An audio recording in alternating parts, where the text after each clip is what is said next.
হবে বেঁচে থেকে অযথা বিদ্যা শিখে যদি না গড়তে পারি শোষণবিহীন সমাজটাকে কি হবে বেঁচে থেকে কি হবে বেঁচে থেকে কি হবে ছাত্র সেজে চুমুকে সরদখানা যদি হয় বিদ্যালয়টা সন্ত্রাসীদের আড্ডাখানা কি হবে ছাত্র সেজে চুমুকে সরদখানা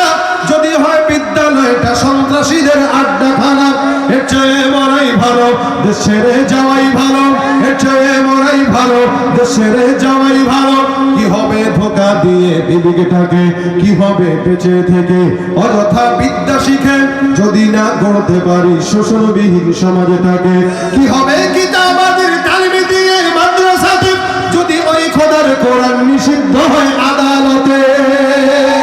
কাফনের কাপড় মাথায় ময়দানে আয় ছুটে আয় কাফনের কাপড় মাথায় ময়দানে আয় ছুটে আয় বিলিয়ে দে না তোদের জীবনটাকে কি হবে বেঁচে থেকে অযথা বিদ্যা শিখে যদি না গড়তে পারি শোষণবিহীন সমাজটাকে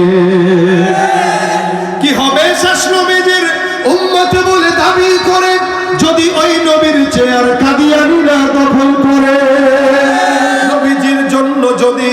রক্তের বহে নদী নবীজির জন্য যদি রক্তের বহে নদী তবুও হটবো না এই দাবি থেকে কি হবে বেঁচে থেকে অযথা বিদ্যা শিখে যদি না গড়তে পারি শোষণবিহীন সমাজটাকে কি হবে বেঁচে থেকে কি হবে বেঁচে থেকে কি হবে বেঁচে থেকে